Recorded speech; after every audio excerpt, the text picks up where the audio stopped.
Hey guys, D-Pad Danny here. You know, game collecting can be kind of expensive, and it seems like prices are always on the rise. There are, however, some games that can be had for a decent price. So with that in mind, today we're going to be talking about $5 NES games. 10 $5 NES games to be precise. That's right, I'm doubling up this time.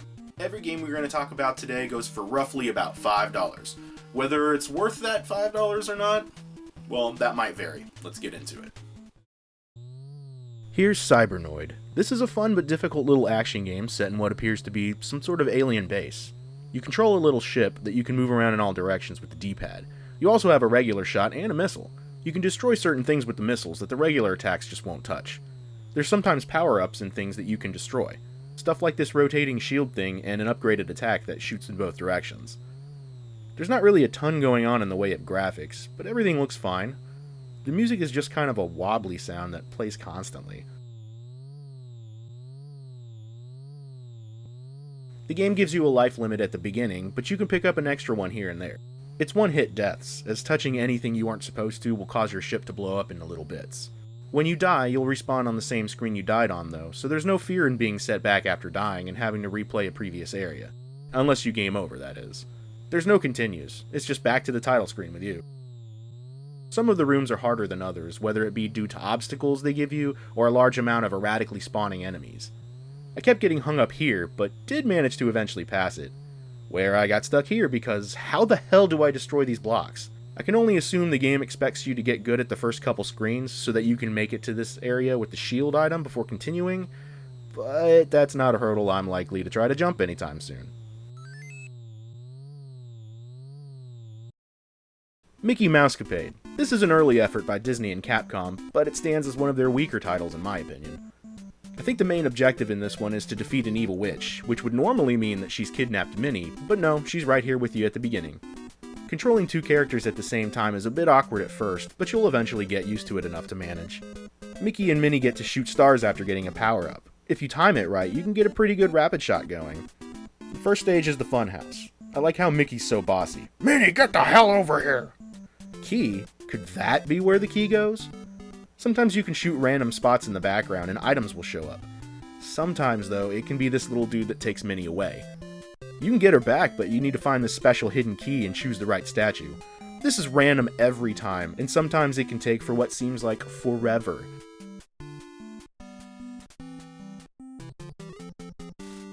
Jeez!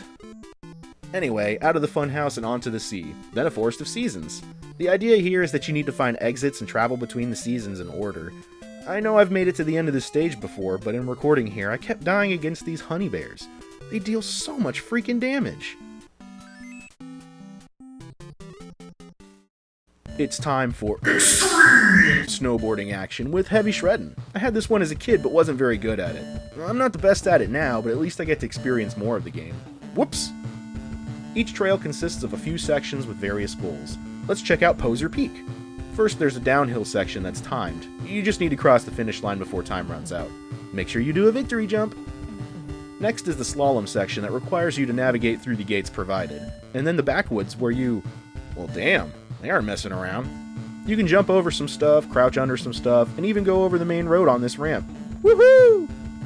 After finishing the 3 sections, you're met with a portrait of some lady. Oh, hey there. I guess that's where all the graphics budget went. Nah, the game looks a little simplistic, but I like the bright contrast of everything against the snow. The music's pretty rockin' too. I can't ever get past this half-pipe stage. Even if I manage to get the momentum to do a trick, I never seem to be able to land it. Every time you game over, you have to start back at the beginning of the game. To add insult to injury, there's always this creepy deer standing there, judging you.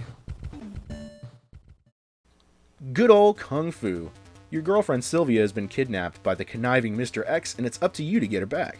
This game is an arcade-style beat-em-up, and one of the Black Box series of games.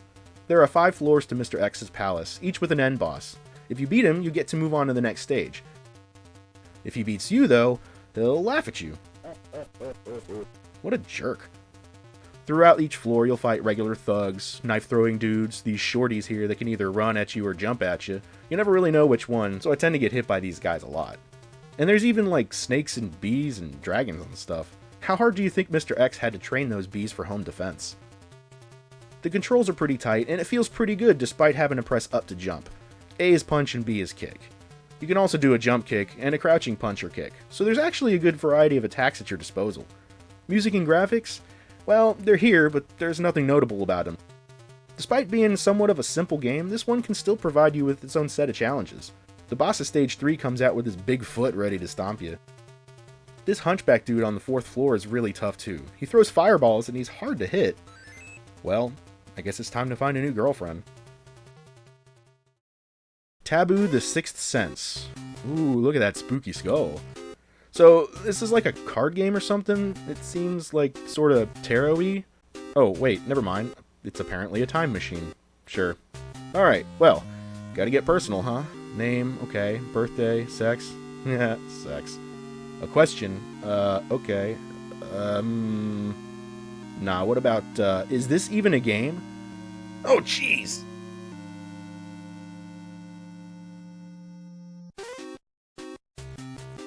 Okay, so pick a card? Oh, well, never mind, I guess it does it for you. Weird. The situation at present is new plans. Okay. The near forthcoming influence is deception, dishonesty, a caution of warning. This is getting a little spooky. Currently you are/have or feel breakdown of relationships, friendships, or circumstances. Oh man. Well, Doc, it probably stems from my childhood. See, we moved around a lot, and it was hard for me to make friends. Fortune numbers? What the hell is this? Select your state. Dude, mine's not even on here. Who programmed this game? Well, look at that. I always knew 17 was a lucky number for me. Neat. Well, that's enough for this one. So to answer my question, is this really a game? Nah, not really. Hydlide. Well, at least this one's a game, right? Well, it's a mediocre adventure game with terrible, redundant, and borderline copyright infringing music. Basically, this demon dude turned this lady into 3 fairies, and it's up to Jim here, yeah, that's really his name, to collect the fairies, put them back together, and defeat the demon. The first part of the game is just killing stuff and saving every few fights, so that when you die, you don't have to start your extremely slow-moving experience bar over. When you do die, you need to start the game again and load your temporary save file from the in-game menu. Unless you're just turning the game on, then you have to use the password. You'll need to gain levels to build up your strength, but again, it takes quite a while, especially starting out where you're only killing these slimes. There aren't any healing items, but standing still in the grass will cause you to slowly regain your health. So after you're strong enough to where the slimes don't give you any more experience, guess what? You move on to another area and kill other stuff. The whole game is like this. Grind levels. Find a fairy and a tree. These are random, by the way. If you choose the wrong one, it spawns bees. Get the cross. Kill the vampire. Get the lamp. Get the sword. Grind more levels. Get the pot. Get the jewel. Get the shield. Get the ring. More grinding. Now the fairy. Kill the dread.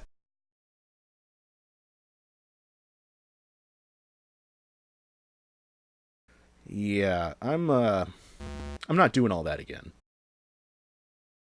Bad Dudes is another beat 'em up, this time by Data East. Blade or Striker? Let's go with Blade. The president has been kidnapped by ninjas. Are you a bad enough dude to rescue the president? Well, let's find out. Like Kung Fu, you have a kick and a punch. Up isn't jump, but it's B. Yeah, it's one of those where the jump and attack buttons are flipped. It's not too hard to get used to, but it's still weird. Enemies come as different colored ninjas and stuff. The blue ones can be taken down easily with a single hit, but these gray ones throw ninja stars at you and take 2 hits to take out. The tunes here are actually pretty rockin'. I like it. The first stage is on the city streets, and the boss is Karnov. Yeah, that's right, this guy. After the city area, you hop on a tractor hauling a double trailer on the highway. If you fall off, you have a few seconds to try to get back up and keep fighting. Ooh, a knife! Stabby, stabby! You can also get nunchucks and some life-giving soda. Tasty.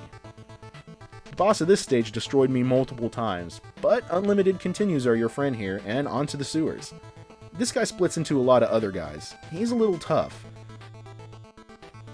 Well, I guess continues aren't limited after all. This game is okay overall, but to answer your earlier question, no, I don't guess I am. Baseball is another black box game, and well, it's baseball. It's not the best, but it's not the worst. You can pick between 6 different teams. Whether they're randomly assigned letters, or if these are supposed to represent different states or something, I cannot say. Let's be D for D-pad. It randomly assigns the computer a team, so today I guess they're Y. You start off pitching. Man, the players run so sluggishly in this one. Though I guess it's because the diamond is so zoomed in, because the sprites are pretty big comparatively. Oh my god, come on! They look a little bit ridiculous when they've got their gloves up to try to catch a high ball. I got it! I got it! You don't even really control them while on the field, they just kind of go on autopilot. Pitching seems pretty delayed, but isn't terrible. Batting feels alright, though I can't seem to get a good hit to save my life. The ball always seems to magnetize to the pitcher's glove. There's no music in this game other than a few jingles that play on the title screen and when changing positions and stuff. Oh man, that is just rude.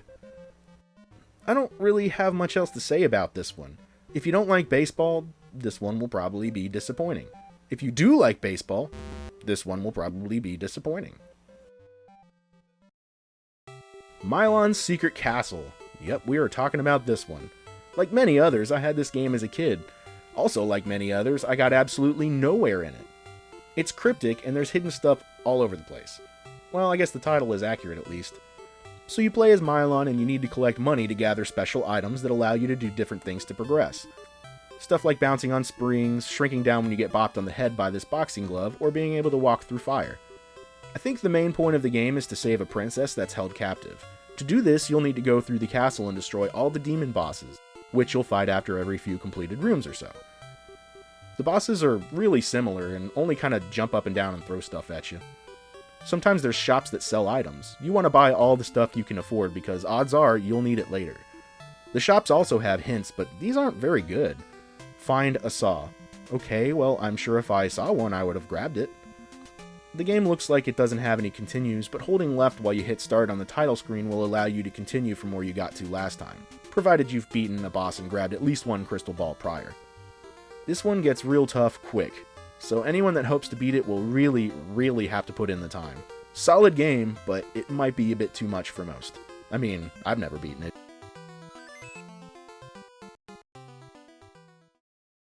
It's everyone's favorite plumber turned doctor in Dr. Mario. I'm not sure how he found the time to attend medical school while traveling all over to save Princess Peach every 2 seconds. Well, that and being a party animal. He must not be that good of a doctor, though, as it seems his answer to every problem is just chucking prescription drugs at it. Literally. The objective here is to clear all the viruses from the bottle. To do this, you'll rotate your tricolored pills to line up with the viruses in sets of 4. This will clear the line and eradicate the virus. With each level, you're presented with more and more viruses to destroy. It can get hectic quickly when there's a lot of them, and a few wrong moves can cost you big. There's 2 different music tracks you can choose from, and they're both great. You can pick either Fever or Chill. Ooh, clever. Every few levels you'll get this pleasant congratulations screen with the viruses just kinda chilling on a tree. It's a nice little break, but then it's right back into the action. This is a solid multiplayer game as well, as you and a friend can go head to head. But be warned, depending on how the game goes, you may not have your friend much longer. Graphically, this one isn't particularly impressive, but it gets the job done. One thing I've always liked is the dancing viruses under the microscope here. These directly correlate to what viruses remain in the bottle. I always feel a little bit bad about watching them croak, but you know, I think I could be okay with that.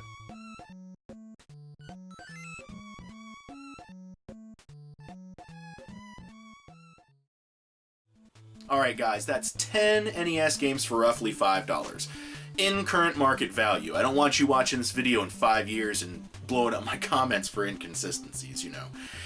Anyway guys, thanks so much for watching as always. I'm D-Pad Danny. I'll see you next time.